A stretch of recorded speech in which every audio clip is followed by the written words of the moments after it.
Jueces capítulo 12, los jueces menores, así lo titulamos, les decía, es un estudio, es un capítulo muy pequeño. En este capítulo vamos a ver que los de la tribu de Efraín una vez más reclamaron, hacen este reclamo, pero en esta ocasión a Jefté, porque hizo una guerra contra los amonitas. Recuerden que vimos en el capítulo anterior el desarrollo de esta guerra, el pueblo amonita, y en este reclamo le dijeron a Jefté que no les llamó para que juntos fueran a la guerra.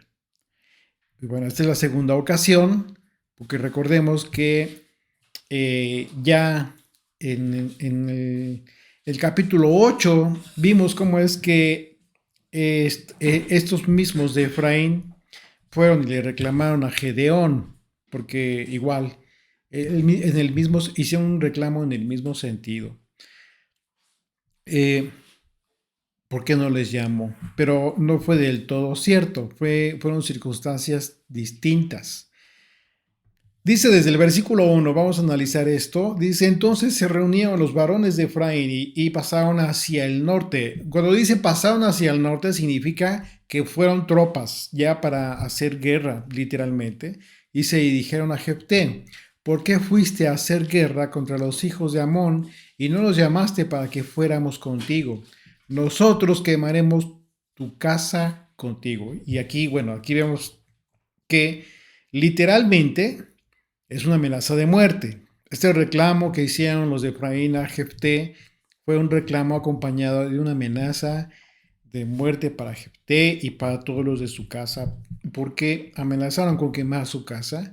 Y como vemos, aunque este mismo reclamo lo hicieron a los de Efraín a Gedeón, pues fueron circunstancias totalmente distintas. Primeramente, en esta guerra, pues Efraín no participó en absolutamente nada, a diferencia de la guerra que enfrentó Gedeón contra los madianitas en aquel entonces, porque en aquella ocasión Efraín sí se unió a la guerra, sí, quizás no inició con Gedeón, pero en el transcurso, en el desarrollo de la guerra, al final Efraín sí se unió a la guerra, incluso Gedeón reconoce el triunfo de los efraimitas sobre Oreb y Zeb, los príncipes de Madián. Y bueno, en segundo lugar, pues a Gedeón no lo amenazaron de muerte como lo hicieron como con Jefté. Y la respuesta de Gedeón aún fue con un sentido de diplomacia, una respuesta muy audaz, porque empleó la inteligencia, la audacia para mitigar la situación, para no complicar esta situación que ya se estaba dando con los efraimitas. Dice, vamos a recordar esto en Jueces capítulo 8, verso 1.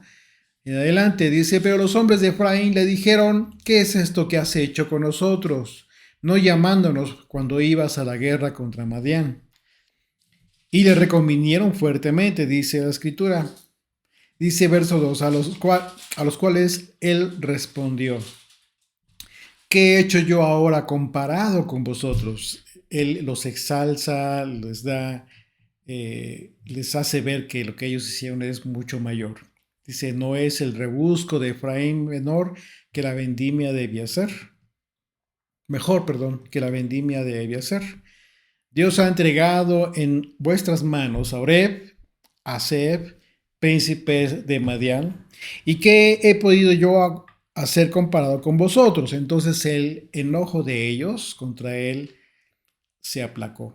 Luego que él habló esta palabra. Así es de que vemos que finalmente Gedeón eh, se vio con la posibilidad de emplear la diplomacia. Sin embargo, no lo amenazaron de muerte, ese es un hecho. Así es de que en el caso de Jefté, pues el reclamo fue muy diferente, porque Efraín llegó al punto de amenazarlo de muerte. Y dice el verso 2 de Jueces 12, dice, y Jefté le respondió, Yo y mi pueblo teníamos una gran contienda con los hijos de Amón, y os llamé y no me defendisteis de su mano. Viendo pues que no me defendíais, arriesgué mi vida y pasé contra los hijos de Amón, y el Señor me los entregó. ¿Por qué pues habéis sido subido hoy contra mí para pelear conmigo? Bueno, de acuerdo a esta respuesta que da Jefté, se entiende que Efraín sí tuvo conocimiento de que los galaditas enfrentarían a Amón. Y si esto es así, pues tiene sentido la respuesta de Jefté al decir que no lo defendieron junto con los galaditas, lo que en su caso también supondría que los de Efraín solo esperaban o esperaron a ver el resultado de la guerra en realidad para adoptar una posición conveniente para ellos mismos. Eh, Otro aspecto que también cobra importancia, pues, es la respuesta de Jefté, ¿sí? Que en donde él continúa dándole la honra a Dios al asegurar que fue Dios quien entregó a los amonitas en su mano. Y esto es muy importante. La queja de Efraín no tuvo sentido porque cuando ellos tuvieron la oportunidad de salir adelante valientemente por Dios, pues no lo hicieron. Pero cuando el trabajo fue acabado, ya terminado finalmente, y fue glorificado, ellos se quejan, ¿sí? Porque dicen, bueno, nosotros no participamos en esta gloria, en este triunfo. ¿Qué hubiese sucedido si no hubiera ganado Jefté? Quizás la actitud hubiera sido distinta. Porque la respuesta que da Jefté es que sí supieron, pero no fueron a ayudarle. Estos reclamos por parte de la tribu de Efraín, pues tuvieron un claro reflejo de la falta de unidad que como nación en Israel debería haber mantenido un lazo inseparable entre las tribus. Pero estas rivalidades poco a poco fueron cada vez más marcadas, llegando incluso a tener guerras entre los propios israelitas y llegar a matarse unos a otros de entre las propias tribus de Israel. Y esto pues demostraba que Israel estaba cayéndose a pedazos, literalmente se estaba deteriorando mucho. Verso 4 dice, entonces reunió Jefté a todos los varones de Galaad y peleó contra Efraín. Y los de Galaad derrotaron a Efraín, porque habían dicho, vosotros sois fugitivos de Efraín, vosotros los galaditas, en medio de Efraín y de Manasés. Bueno, al parecer, esto que dijeron, lo dicho por los de Efraín en el sentido de que los de Galaad eran fugitivos de la tribu de Efraín, implicó una ofensa al parecer, porque representó un desprecio para los galaditas, y esto pues obviamente que enfureció no solamente a Jefté, sino a todos los galaditas, porque los hacía ver como inferiores frente a las otras tribus, porque mencionan a las tribus de Efraín y Manasés, y les llaman fugitivos. Este dicho deja ver que quizás algunos clanes de Efraín emigraron a Galaad, probablemente, por eso se refirieron de esa manera. La ofensa refirió al hecho de ser fugitivos. Y esto muy probablemente irritó aún más a Jefté, porque recordemos cómo fue que él tuvo que haber huido de sus hermanos, ¿se acuerdan? ¿Por qué? Pues porque lo quisieron matar en un principio y efectivamente él sí fue un fugitivo, él salió huyendo del lugar donde estaba. Así es de que, pues bueno, incluso cuando los de Galaad lo buscan, les recuerda esa situación. ¿Por qué? Porque lo corrieron, lo querían matar. Y entonces, bueno, entonces esta situación de este reclamo y este dicho de que eran fugitivos, pues fue una clara ofensa tanto para Jefté como para los galaditas, porque no solamente se refirieron a él, sino a todos los galaditas, que eran parte de estas tribus vecinas. Dice el verso 5, y los galaditas tomaron los vados del Jordán a los de Efraín, y aconteció que cuando decían los fugitivos de Efraín, quiero pasar, los de Galad les preguntaban, ¿eres tú Efrateo? Si él respondía, no, entonces le decían, ahora pues, di Shibolet. Y él decía, y él decía Sibolet, porque no podía pronunciarlo correctamente. Entonces le echaban mano y le degollaban junto a los vados del Jordán y murieron entonces de los de Efraín 42,000. Imagínate nada más qué matanza terrible se llevó a cabo en este lugar. Bueno, esta es una práctica real en las guerras, es una práctica real en las guerras. La llevaron a cabo los nazis, lo llevaron a cabo, la han llevado a cabo otras naciones, porque precisamente a través de la pronunciación es como se dan cuenta cómo es que determinadas personas son originarias de un lugar o de otro. Los galaditas derrotaron a los efraimitas y después de esto pues, toman los vados del Jordán, de donde tendrían que regresar los de Efraín para evitar que ellos se convirtieran en fugitivos de esta otra guerra. Así es de que los de Galaad aplicaron esta estrategia común en tiempos de guerra, pero era una estrategia que se aplicaba entre otras naciones, ¿sí? En las que pues, el idioma es distinto, solo que en este caso hablamos de los rasgos fonéticos que identificaban a los efraimitas y que no eran galaaditas. Así es de que aplicaban una prueba lingüística, podríamos decir, que identificaría a los que no eran galaaditas y que para huir se harían pasar por galaaditas, o sea, eran efraimitas, pero como habían perdido la guerra tenían que huir y entonces se hacían pasar por galaditas para preservar su vida, pero que en realidad, a final de cuentas, eran efrateos. Esta prueba consistió en que debían denunciar la sh de SH, y sin embargo, los de Efraín no podían pronunciar la palabra shibolet, sino que pronunciaban la palabra sibolet. Bueno, esta palabra es una palabra hebrea que se traduce como arroyo o espiga de grano. Y probablemente se les ocurrió esto porque justo estaban cerca del Jordán. Y aunque ambas es la misma palabra, en realidad la pronunciación, la fonética, pues es distinto, se escucha totalmente distinto al pronunciar Shibolet. Así como hoy en día, por ejemplo, la Z de una manera se pronuncia en España y de otra en América Latina. Y en algunas regiones de Latinoamérica se pronuncia la S al final de la sílaba como si fuera una J, por ejemplo. Así es que en este caso la palabra solo fue como una especie de filtro para detectar el origen de los israelitas y confirmar si eran galaditas o si eran efraimitas. Desde aquí nosotros podemos confirmar cómo es que todos esos conflictos infantiles que de repente traen algunas personas acerca de si es Yeshua, si es Yahshua, que si es Yeshua, que si es... O sea, y todo el mundo pelea porque se dice de una o de otra forma.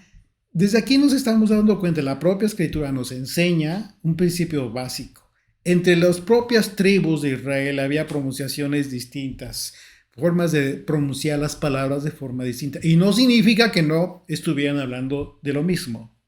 Entonces, qué bueno vean, que tengamos la oportunidad de ver estos aspectos en el Antiguo Testamento, porque nos enseña a ser maduros en ese aspecto, en ese sentido. Así es de que la invitación es para que no se metan en ese tipo de discusiones ociosas que no edifican en absolutamente nada y al contrario, solo son causa de la vanagloria de las personas. Y bueno, esto es importante por otro lado, porque también hay otro aspecto que me gustaría compartirles, porque hay enseñanzas, diversos sitios en donde se comparte de este tema, que se basan en comentarios de quienes consideran que esto que hicieron los galaditas con los de Efraín, pues tiene una aplicación práctica, según esta enseñanza, en relación a la fe, porque dicen que consideran que la forma en que hablamos es como nos identificamos como verdaderos hijos de Dios. Yo te invito para que consideres esto. Esto que te estoy diciendo es como literalmente se ha divulgado en enseñanza por diversas personas. ¿Tú crees que tu forma de hablar, o que esta enseñanza que vemos aquí en este pasaje, realmente tenga una aplicación en ese sentido, o estamos hablando de algo distinto? Y, y, y en su caso, pues aconsejan que tengas cuidado de cómo hablas, cómo te expresas, que tengas cuidado de dar testimonio de que somos hijos de Dios. El punto aquí es que estamos hablando de un aspecto fonético.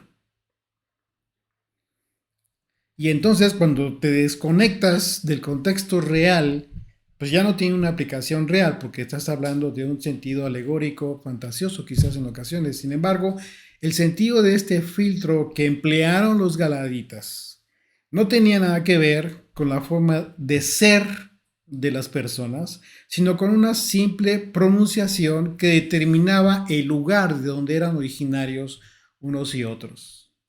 Y nada tiene que ver con la santidad, mucho menos de las personas. Cuidar cómo hablamos no es sinónimo de santidad. Y eso es una gran mentira.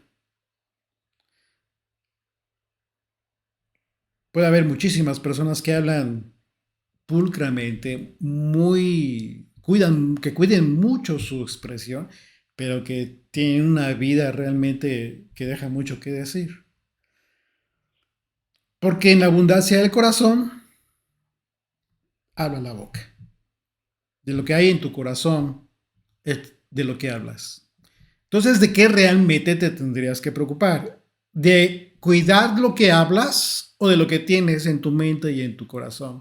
Lucas 6:45 nos enseña, dice, el hombre bueno del buen tesoro de su corazón saca lo bueno. Pero fíjate bien el contexto del antes de hablar, antes de lo que hablas. ¿Cuál es el contexto correcto? Del buen tesoro de su corazón saca lo bueno. Y el hombre malo, del mal tesoro de su corazón, saca lo malo. Porque de la abundancia del corazón habla la boca. Tiene todo el sentido. Es importante que tratemos de comprender el sentido de la enseñanza. ¿Qué caso tendría que tengas mucho cuidado de cómo hablas frente a los demás si realmente eres una persona que vive en la hipocresía total? Porque religiosamente ya te enseñaron que tienes que dar una apariencia determinada, tener una actitud determinada, hablar de determinada forma, etcétera. Tener incluso una apariencia determinada. Eso es hipocresía. Nada mejor que te muestres tal cual eres. Bien, en ocasiones a mi esposa le han comentado, Humberto es muy serio. Y sí, no lo tomó mal, por supuesto que no, realmente si la gente me ve así, no lo voy a negar. Y quizás a lo mejor me falta sonreír en ocasiones, pero ¿saben qué? Me basta con ser transparente con ustedes. Con ser, si hay que ser serio, pues bueno, somos serios. Y si hay que bromear, bromeamos. Me he reído junto con ustedes. Y soy sincero, o sea, me gusta hacerlo así. Pero a mí no me gusta preocuparme por estar cuidando aspectos que no, a mí no me sirven y a ustedes menos. Eso es hipocresía. Pero entonces, yo les pregunto, ¿qué creen ustedes que realmente es lo que hay que cuidar? Lo que hay en tu mente y en tu corazón, porque por eso el Señor nos enseña esto. Dice, del buen tesoro de tu corazón. ¿Qué hay que aprecias en tu corazón? ¿Qué es lo que tienes como atesorando en tu corazón? Pues una vez que ya lo tienes, no tienes de qué preocuparte de cómo hablas, cómo te expresas. Simple y sencillamente tienes que ser como eres, ser natural, porque eres sincero contigo desde tu corazón. Lo que hay en tu corazón es lo que expresas. Pero si solamente te estás preocupando por cómo hablas, las cosas que hablas, estás equivocando el enfoque más importante, que es tu espíritu, tu mente, tu corazón, lo que hay en tu corazón, lo que atesora tu corazón. Eso es muy distinto al hecho de hablar con respeto, de todo lo que uno en un momento dado tiene que hacer frente a las personas, eso es otra cosa. Pero me refiero al cómo hablas. Y entonces esa enseñanza yo considero que pues no te abona en absolutamente nada porque te está diciendo, depende de cómo hablas, pues vas a identificarte como hijo de Dios. Eso no es cierto. Eso no es verdad. Y bueno, por alguna razón había desde entonces, desde la antigüedad, Pablo lo describe en muchas ocasiones, que había muchos que estaban en las congregaciones, pero que realmente eran falsos hermanos, falsos maestros, falsos profetas, etcétera. Así es que es importante que tratemos de comprender el sentido de la enseñanza bíblica que nosotros recibimos en todos los escritos del Antiguo Testamento, lo que llamamos Antiguo Testamento, porque tiene una riqueza maravillosa, pero no hay que perder piso con tal de hacer comparaciones eh, o analogías fantasiosas que en realidad pues en nada abonan a nuestra enseñanza que podamos extraer, es mejor que lo que podamos extraer de forma certera de todos estos pasajes. Como lo acabamos de ver acerca de la pronunciación, ¿no? ¿Tiene una aplicación práctica? Claro que sí, lo acabamos de ver y ustedes podrán comprobarlo, que ha habido mucha discusión acerca de cómo se pronuncia y en eso hay discusiones interminables en la gente y algo que pues, no tiene realmente sentido. Romanos 15:4 dice, porque las cosas que se escribieron antes para nuestra enseñanza se escribieron a fin de que por la paciencia y la consolación de las escrituras tengamos esperanza. Entonces, si es lo que buscamos al estudiar el Antiguo Testamento, pues imagínate qué importante es que nos apliquemos en el sentido correcto de la enseñanza. La razón por la que el apóstol Pablo escribió esto en la carta a los Romanos, pues tiene todo lo que ha quedado escrito, refiriéndose al Antiguo Testamento, fue para nuestra enseñanza, porque tenemos la gran responsabilidad de tomar experiencia de las cosas buenas y también de las cosas malas que vivió el pueblo de Israel en la antigüedad en términos reales. Porque ustedes han constatado que muchas de las circunstancias que vivieron en la antigüedad continúa viviendo el pueblo hoy en día. Entonces imagínate lo importante que es no perder piso y no andar con fantasías, sino ubicarnos en lo que aconteció en aquel entonces para nuestra enseñanza. El texto que dice que los galaaditas mataban a los efraimitas degollándolos, dice, y se utiliza esta expresión. La palabra hebrea para degollando es la palabra shakha y se traduce, la traducción implica literalmente matar para un sacrificio o literalmente matanza en relación al ganado. Esta palabra se utilizaba en ese sentido, en esos términos. Así es de que imagínate el grado de saña con que mataban pues a sus propios hermanos a final de cuentas, terrible. Imagínate cómo estaba ya la nación de Israel, llegar a este grado. Y vamos a ver cosas más terribles todavía en los capítulos siguientes.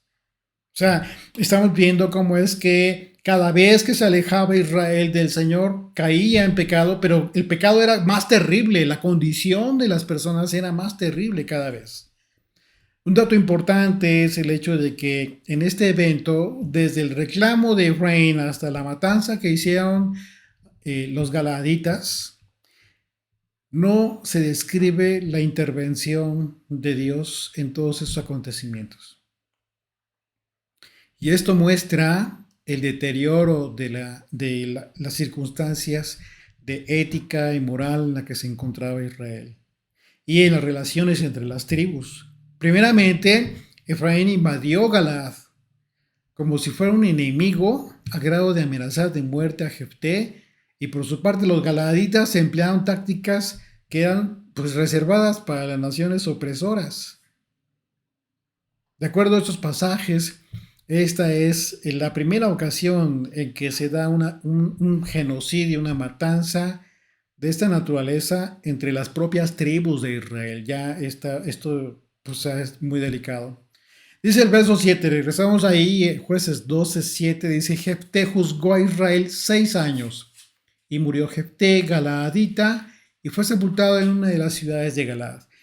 Bueno, de acuerdo a las escrituras, el gobierno de Jefté fue el que menos duró, 6 años, y al parecer Jefté solo gobernó sobre Israel, el Israel que se encontraba en Galaad. Y un detalle importante es que los pasajes de este capítulo pues no mencionan un tiempo de reposo entre un juez y otro. Se van a dar cuenta que no se menciona esto, sino hasta después del último juez menor que viene descrito en este capítulo.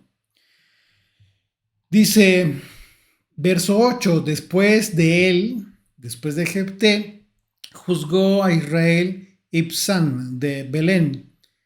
Bueno, de acuerdo a los comentaristas, esta Belén, de donde provenía Ibzán, no es identificada como la Belén de Judá, la cual se escribió como Belén de Judá cuando se describe claramente en la escritura. Y lo más probable es que esta Belén, que se describe en este capítulo, este verso 8, era un pueblo al oeste de la tierra de Zabulón, a 10 millas al norte de Megiddo, lo cual se describe en el libro de Josué, cuando fueron repartidos los territorios. Recuerdan que estudiamos estos capítulos en donde Josué reparte la tierra prometida y se habla de lo que le tocó a la tierra de Zabulón en el capítulo 19 del libro de Josué. A partir del verso 10 dice: la tercera suerte tocó a los hijos de Zabulón conforme a sus familias, y el territorio de su heredad fue hasta Sarid, y su límite sube hacia el occidente a Marala y llega hasta Dabeset, y de allí hasta el arroyo que está delante de Jocneam. Gira de Sarid hacia el oriente, hacia donde nace el sol, hasta el límite de Kislot Tabor, sale a Daberat y sube a Jafia, pasando de allí hacia el lado oriental a Jeter y a Ita Casin, sale a Rimón, rodeado de Nea, luego al norte al límite gira hacia Hanatón, viniendo a salir al valle de Jefteel, y abarca Catán, Naalal, Simrón, Idala y Belén, dice. 12 ciudades con sus aldeas. Esta es la heredad de los hijos de Zabulón conforme a sus familias, estas ciudades con sus aldeas. Entonces estamos hablando de otra Belén, ubicada en otro lugar. No es la Belén de Judá. Y continuamos ahí en el verso 9, dice: el cual tuvo 30 hijos y 30 hijas, las cuales casó fuera. Fíjate qué terrible. Después de todas las experiencias, continuaban haciendo lo mismo. A las hijas las casó fuera y tomó de fuera 30 hijas para sus hijos. Y juzgó a Israel 7 años. Esta cantidad de hijos implicaba que este Ibzán fuera lo suficientemente rico, y el hecho de haber casado a sus hijas y a sus hijos con hombres y mujeres extranjeras. ¿Qué implicaba? ¿Por qué lo hacía? Bueno, porque él buscó hacer alianzas con naciones extranjeras a través de los matrimonios de su descendencia, lo que vendría a ser una mezcla, por supuesto, y con sus consecuencias que ya se habían visto con anterioridad en Israel. Sin embargo, veremos que esta fue una práctica común en líderes, gobernantes, reyes de Israel a través de la historia, que se volvía común cuando Israel se alejaba del Señor. Y esto a pesar de de tener presente la ley y mandamientos que lo prohibían. Lamentablemente Israel cada vez se alejaba más y más de los consejos de Josué, al igual que los consejos de Moisés, preocupados por Israel, porque siempre recomendó tanto Moisés como Josué que no se mezclaran con naciones extranjeras, precisamente a través de los matrimonios, ¿sí? Para que no se pervirtieran y así abandonaran al Señor, porque en realidad Israel una y otra vez se olvidaba de su Dios. Josué 23:11 dice: guardad pues con diligencia vuestras almas, para que améis al Señor vuestro Dios, porque si os apartareis y os uniereis a lo que resta de estas naciones que han quedado con vosotros, está hablando de las naciones extranjeras que todavía no habían despojado de la tierra prometida, y si concertares con ellas matrimonios, mezclándoos con ellas, y ellas con vosotros, sabed que el Señor vuestro Dios no arrojará más a estas naciones delante de vosotros, sino que os serán por lazo, por tropiezo, por azote para vuestros costados y por espinas para vuestros ojos, hasta que perezcáis de esta buena tierra que el Señor vuestro Dios os ha dado. Aquí la advertencia que no escucharon una y otra vez las tribus de Israel. Y dice el verso 10: y murió Ibsán y fue sepultado en Belén.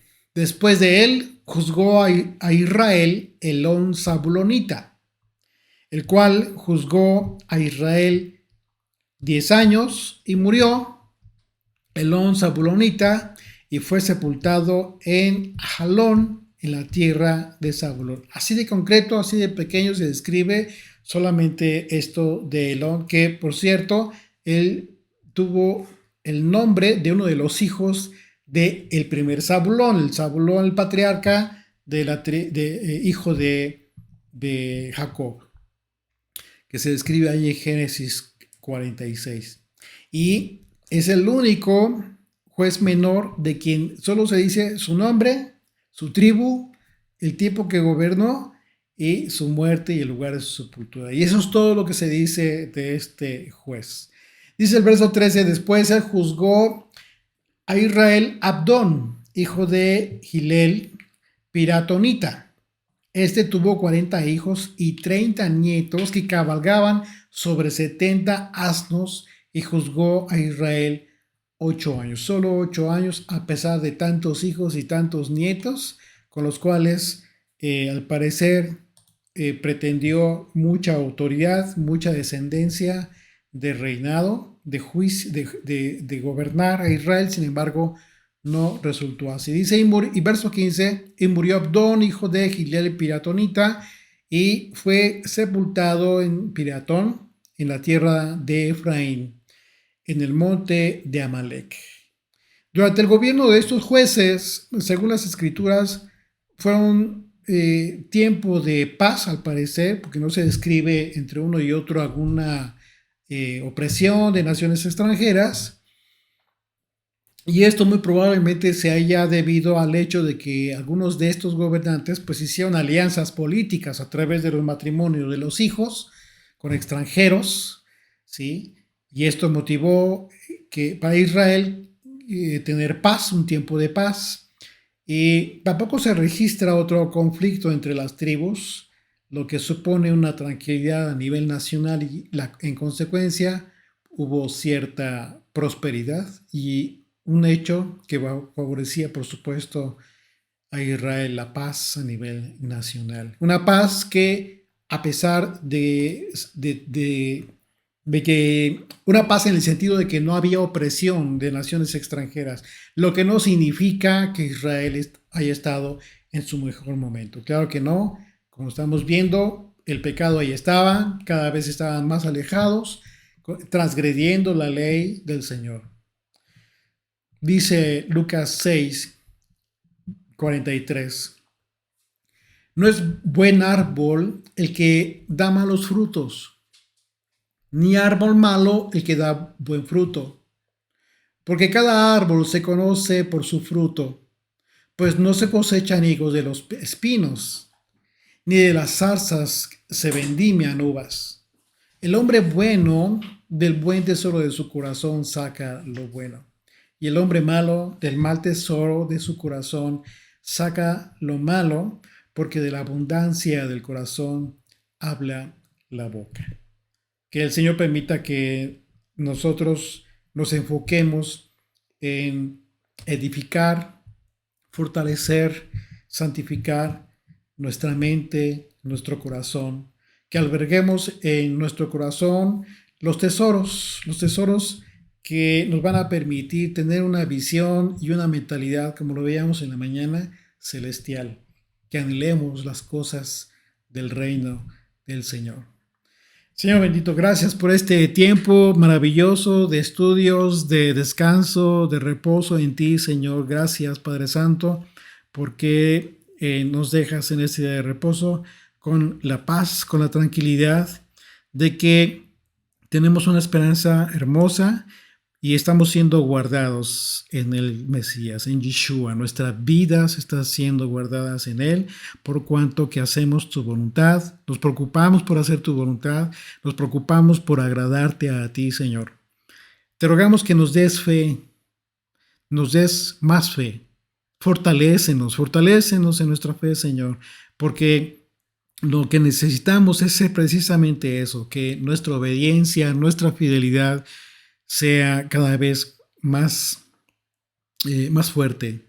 En este tiempo, un tiempo en el que las cosas que se ven en el mundo nos afectan, nos pueden afectar en un sentido o en otro. No permitas, Señor, que eso suceda con tus hijos, sino por contrario, permítanos tener la fortaleza de nuestra fe en ti, nuestra esperanza que descansa en ti, porque nada ni nadie nos separará de ti, Señor. Gracias. En tu nombre oramos, en el nombre de nuestro amado Yeshua. Amén.